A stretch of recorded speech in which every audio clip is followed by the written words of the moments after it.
Hello everyone.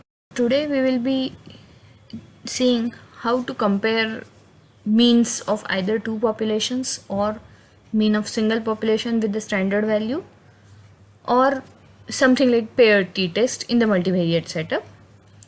We have already learned the theory for it. We have seen the Hotelling t-square statistics. So today we'll actually be using that statistic for solving some problems. I have three examples here, one for each scenario. Okay. The first one is single sample, second one is two sample but independent, and the third one would be two sample but dependent kind of scenario. Right now I am telling you all these things in advance, but of course in exam you have to identify, looking at the problem, which setup we are in. So let us go to the first question. A wildlife ecologist measured tail length and wing length for a sample of 45 female hook-billed kites. Hook-billed kite is a kind of bird. So for female hook-billed kites, this person recorded data on tail length and wing length. So I have bivariate data. Data is given in the file bird.txt. Suppose it is known that for male hook-billed kites, the mean tail length is 190 mm and mean wing length is 275 mm. So are these plausible values for the mean tail length and mean wing length for the female birds? Okay, so what is given to me is I have data on female birds. Fine. What I know is the values corresponding to male birds, and we want to check whether these same values can hold for the female birds also. Now some of you may get a feeling that this is actually a two sample test because I want to compare the male values with the female values. But you should remember that the male values given here are actually population values. So mean tail length 190 mm is for the population, not sample. Similarly, mean wing length 275 mm is for the population, not sample. As a result, I cannot use two sample test. When I want to use two sample test, I have only sample means from two samples. I don't have population mean from any group. Whereas here, I have population mean, so that is kind of a constant, and I want to check whether the female mean is equal to that constant. So for me, it really doesn't matter whether this constant is coming from the male population or not. What matters to me is, okay, I want to compare whether mean tail length for female birds is 190 mm, whether mean wing length is 275 mm. That's all I want to do. Okay, so let us try to write down the test statistic, and then after writing down the test statistic, we will try to see how it can be implemented in. Okay, so the first thing is we should always write down h0 in terms of the given problem. So my h0 becomes that, so let me first define a few variables. Let x1 be tail length, x2 be wing length. Okay, let x1 be tail length and x2 be wing length, and let mu x be defined as expectation of x1, expectation of x2. Okay, so this is a vector. Okay, so my h0 becomes mu x equal to 190 275. Okay, this is my h0. Mu x is 190 275, and my alternative is, of course, mu x is not equal to 190 275. Okay, this is x, okay, not r. Somehow it is looking like r. Okay, now so this is kind of a single sample setup, and we know our formula for Hotelling t-square is t square equal to c k u prime s inverse u, and under h0 k minus p plus 1 upon p t square by k follows f with p and k minus p plus 1. Okay, where in this setup, in a single sample setup, my u would be x bar minus mu naught, where mu naught is my this value. Okay, so u would be x bar minus mu naught, S would be my usual CSSP matrix. Remember, this is CSSP matrix, not the estimate of variance covariance matrix. Okay. P is going to be my n row of U. So basically dimension of U is same as P, and K is going to be n minus, sorry, K is going to be n, because we know that U follows normal with mean 0 and variance covariance matrix sigma by n, so that n actually becomes my K. This we have seen in the theory. You can go and verify. Okay, so with this setup, let us try to do the analysis in R. Okay, you have to remember these two forms because these are what we are going to use: the form for t square, form for this, and this distribution. Okay.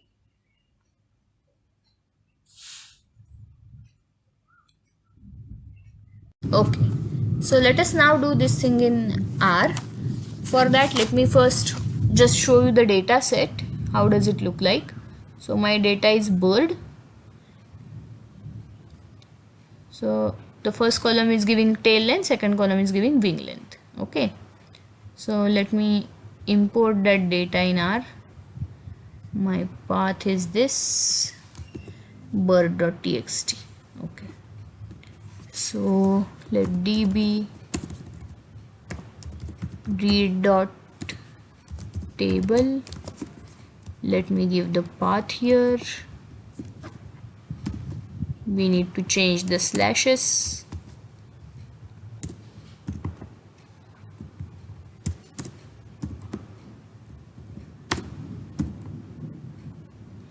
And then bird.txt separator equal to tab, and we have the column name, so header equal to true.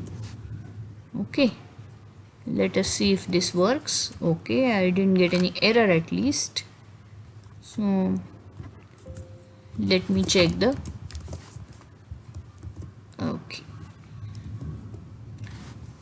okay, there is one problem. The columns didn't get separated, so probably here the separator is not the tab. The separator may be just the space. So let us try separator equal to space.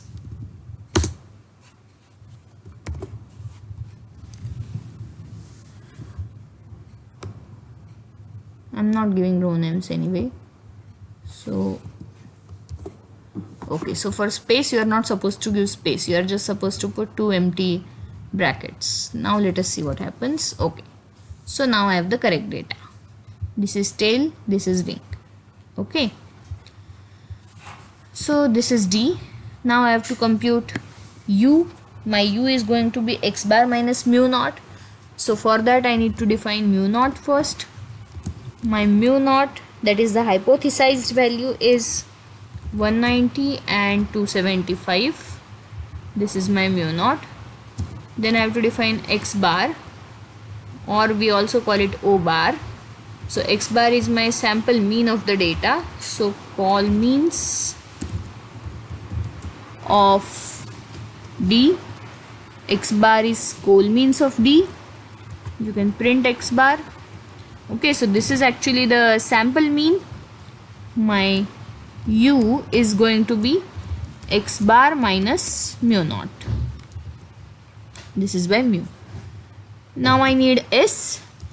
S we know is CSSP matrix of the given data. So cov D into n minus 1, because we know by default R takes unbiased estimator. So n minus 1.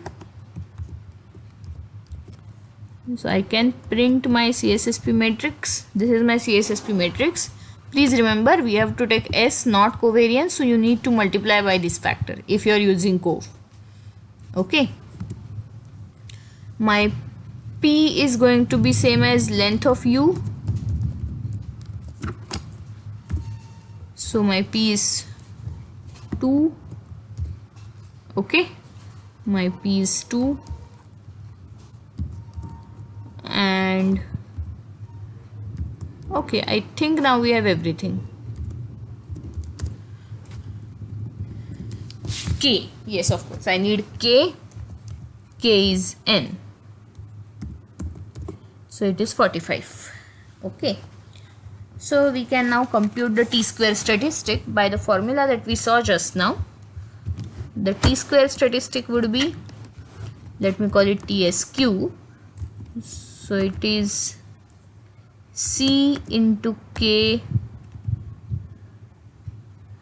Okay, K is N minus 1 and C is actually N, right? C is actually N.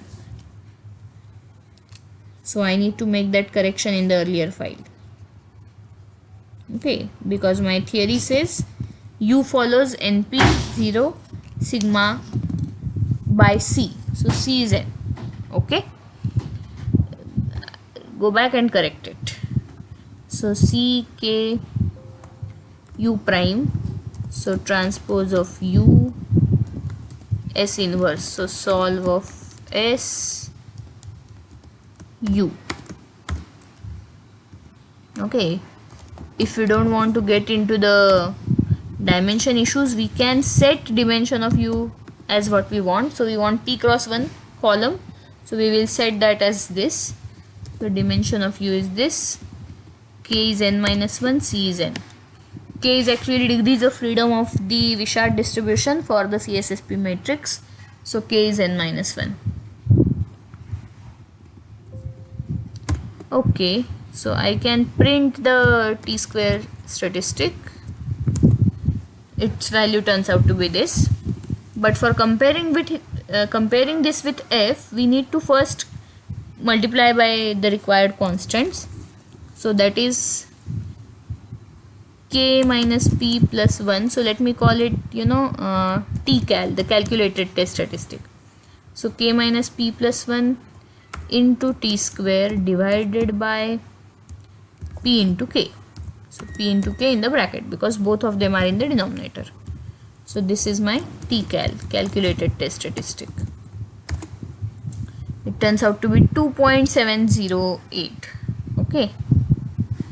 Now we need to compare this with F. So quantile of F I want 0.95th percentile, 95th percentile, sorry, with degrees of freedom P and K minus P plus 1. It turns out to be 3.21. So my calculated value is greater than this tabulated value. This is the less than this tabulated value. Calculated value is 2.7. Tabulated value is 3.21. So I will accept H0. That is, we will conclude that this test statistic is taking value in the acceptance region. So the mean values for the female birds can be taken as 190 and 275. Okay.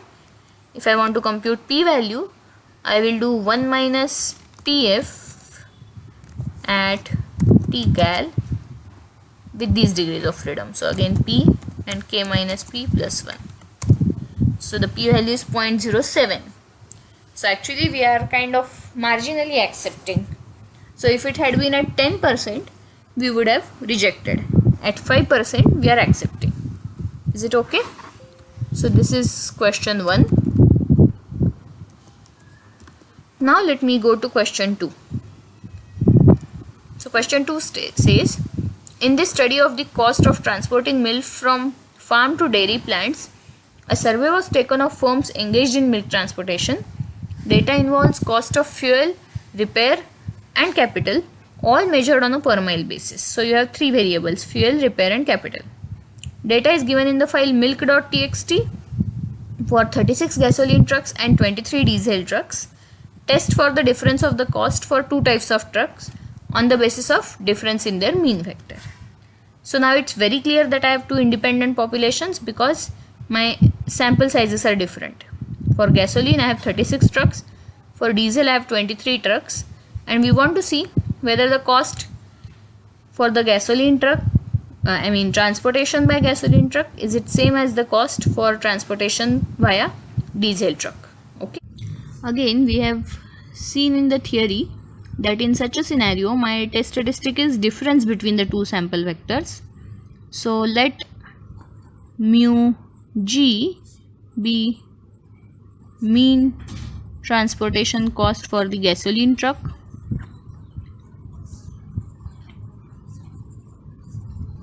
okay, let mu g be the mean transportation cost for the gasoline truck, and similarly mu d be the mean transportation cost for the diesel truck. Okay, so my h naught is going to be mu g equal to mu d, that is the transportation cost is average transportation cost is same for both the types of trucks, that is my h naught, and my alternative is going to be mu g not equal to mu d, okay, that they are different. As I mentioned in the theory, here we don't go for one-tailed kind of hypothesis, means mu g greater than mu d or something like that, because we are in the vector setup, so saying one vector is greater than other is not so straightforward. Okay, and we already have in theory that u is defined as difference of the two. So if I define as say g bar and d bar, okay, g bar is say sample mean for gasoline trucks, d bar is sample mean for diesel trucks, then u would be g bar and d bar, g bar minus d bar. Our assumptions are that the two populations have common variance covariance matrix, that's why we take S matrix as CSSP matrix from this plus CSSP matrix from this. Okay, we have seen this in the theory, and then K becomes N1, so NG plus ND minus 2, NG minus 1 plus ND minus 1, and C becomes NG and D divided by NG plus ND. Okay, so I have U, S, K, C. These are all the things I need for defining my test statistic in terms of t square, and then finally solving it. Okay, so let us do this. Okay, so we have written down the formula in theory. Now let's try to see it in the data. Let me first show you the data so that you can see, how it is represented. Okay, so I have x1, x2, x3. These are for gasoline trucks. y1, y2, y3 are the three variables for the diesel trucks. We know that diesel trucks are 23, gasoline trucks are 36. So I have NAs over here. Okay, we will separate the data when we import it in R. So let me import the data set in R. I think copy these same commands and modify them a bit.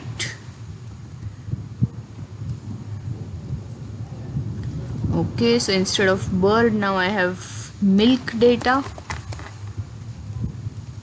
Okay, x1, x2, x3, y1, y2, y3. You can see here till 23, and then from here NA.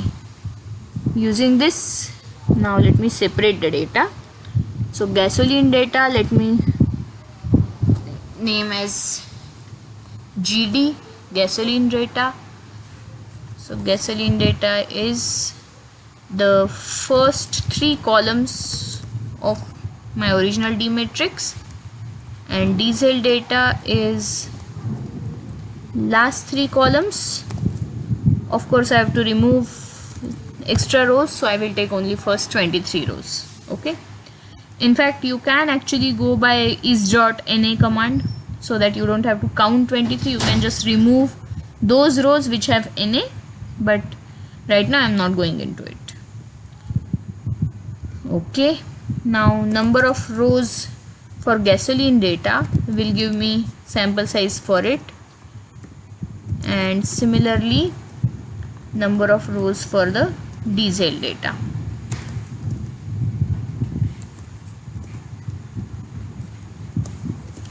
Okay, 36 and 23 as expected. Okay, so now I need both the means so that I can compute U. Then I have to compute S, K and C.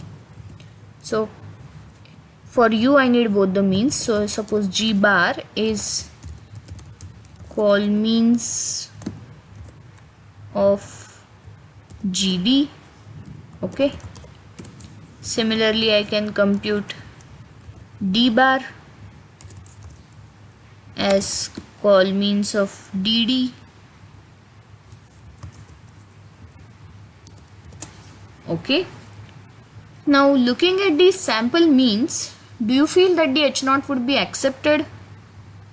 See, for the first two components means are still, similar, if not exactly same, but for the third component the difference is quite big. For the first group it is 9.6, for the second group it is 18, so it's almost twice. Okay, so probably my H0 is going to be rejected. I need a CSSP matrices, so SG would be cov of GD into NG minus 1. Similarly, I can compute SD cov of DD into NG minus 1. Okay, these are the two variance covariance matrices. You can see here in the third component variance there is a lot of difference. Okay,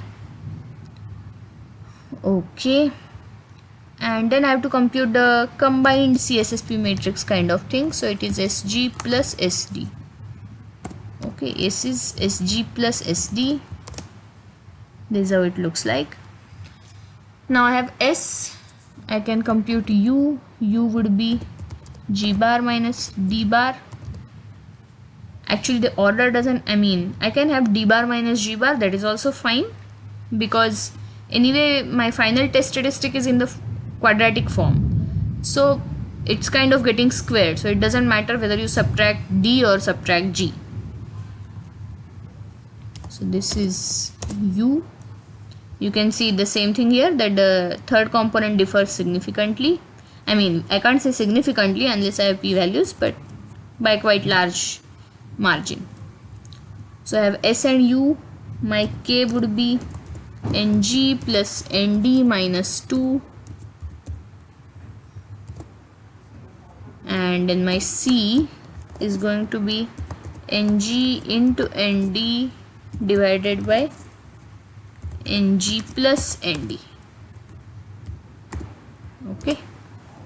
Okay, yeah, one small thing here, this actually shows you that C need not be integer, C can be a fraction. Okay, so I have everything. So let us now compute the test statistic. In fact, we can use few of the things from here because they are anyway almost the same. So P is length of U, K and C I already have, but dimension I will take. Okay, so these things let me copy. I will edit, of course, some of them. Yeah, P is KC I don't need because I have them. So P is length of U, dimension of U, then we define T square, T cal. So calculated value of the test statistic turns out to be 16.97. Let us compute tabulated value.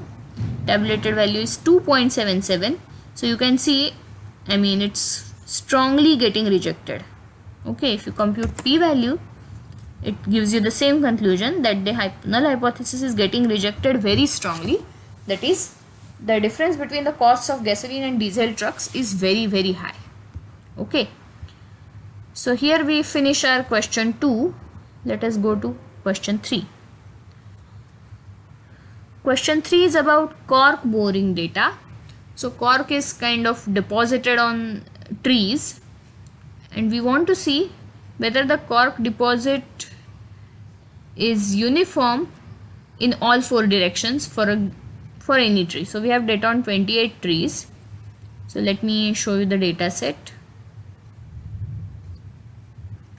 Okay, so for each tree we have measured the cork deposited in all these 4 directions, north, east, south and west, and we want to compare whether the deposits are uniform in all 4 directions. Now when I say I want to compare uniform, of course I would like to compare north deposit of say tree 1 to east, south and west deposit of tree 1 only. I don't want to compare tree 1's north with say tree 2's east. That won't be fair.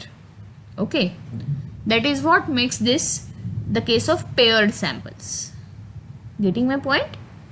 When I want to say that okay, the direction of the deposit doesn't matter, the deposit is uniform in all the direction, I should compare north and south and east and west deposit of each tree with its own things. Okay, I should not compare this 72 with this 53. Okay, so let us go back to the question. Yeah, so we want to test whether the cork deposit is uniform in all four directions, and second is test whether the cork deposit in opposite directions can be assumed to be the same. So opposite means, can I say north and south is same and east and west are same? Okay, so let us first try to write down the, again theoretically, the formula for the test statistic, and then we will come back to R and compute. Okay, let me define my mu to have four components. So mu north, mu east, mu south and mu west. I am preserving the order given in the data, north, east, south, west. Okay, so I think they are going in a clockwise direction starting at the top. Okay, so my H0 for the first part is, all of them are same. So mu north is same as mu east, is same as mu south, is same as mu west. We have seen this type of scenario in theory also. So what I can do is, I can break down this hypothesis and write it in the form of mu naught equal to mu east, mu north equal to mu east, mu north equal to mu south, and mu north equal to mu west. Okay, so the same H0 I can rewrite in the form of three different smaller H0s in a sense. Okay, and we know that in such a situation we construct some matrix M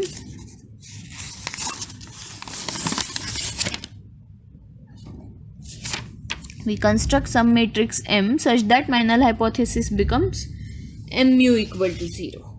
Okay, so I will define my M as, so this mu north equal to mu east is actually same as saying mu north minus mu east equal to 0, then mu north minus mu south equal to 0, and mu north minus mu west equal to 0.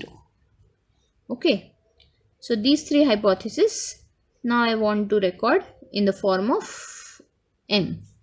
So I will have 1 in place of north, then minus 1 for east, 0 0 because the other two components don't enter this equation, then 1 0 minus 1 0, 1 0 0 minus 1.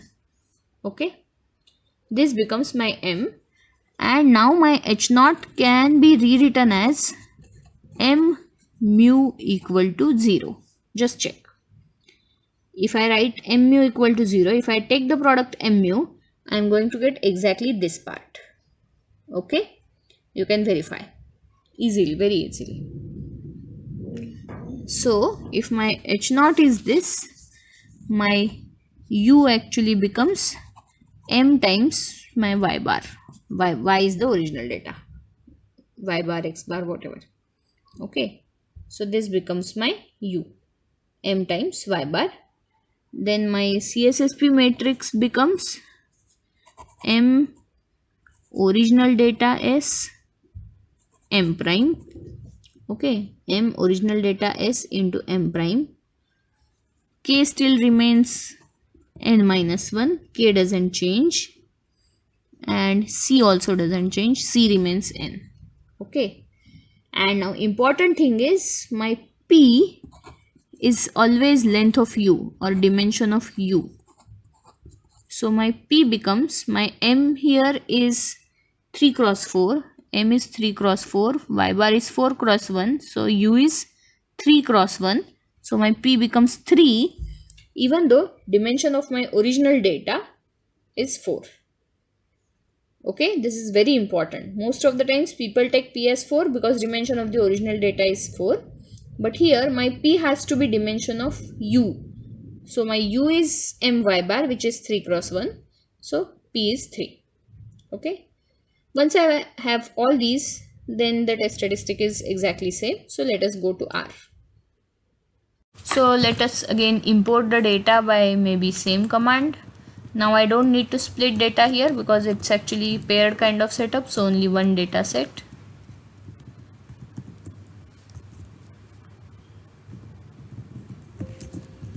Okay, now the name of the data is Cork.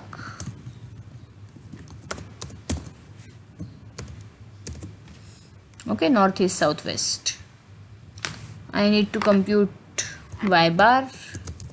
Y bar is coal means of D. Okay, then I need to construct M matrix that we defined. So you can either define manually, 1 minus 1 0 0 1 0 minus 1 0 and so on. You can enter row by by each row, or you can use the fact that the last three columns of M form identity matrix with a minus sign. Okay, so I can define M as C bind, that is column bind 1 comma diagonal of minus 1 minus 1 minus 1, or you can repeat minus 1 3 times, that is also fine. Okay, let us see if this gives me correct M. Is this M same as what we were writing in the theory?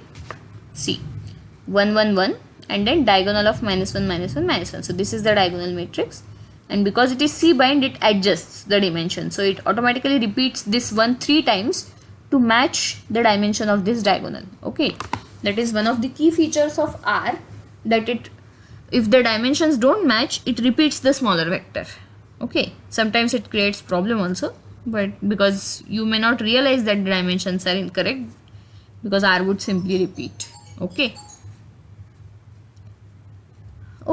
I have M, I have y bar, so I can compute U as M percent star percent y bar. This is my U. Can you say that this U has 0 mean? Ideally U is supposed to have 0 mean under H0. So probably H0 is going to get rejected because first and third components, they are quite away from 0. I need to compute CSSP matrix also. For that I first need CSSP matrix of the original data, which would be cov D percent star, sorry, not percent star percent. I need to define N. N is N row of D, 28 trees, so 28, cov D into N minus 1. This is my CSSP matrix for the original data. From that I can compute CSSP matrix that I need. So it is M S M prime.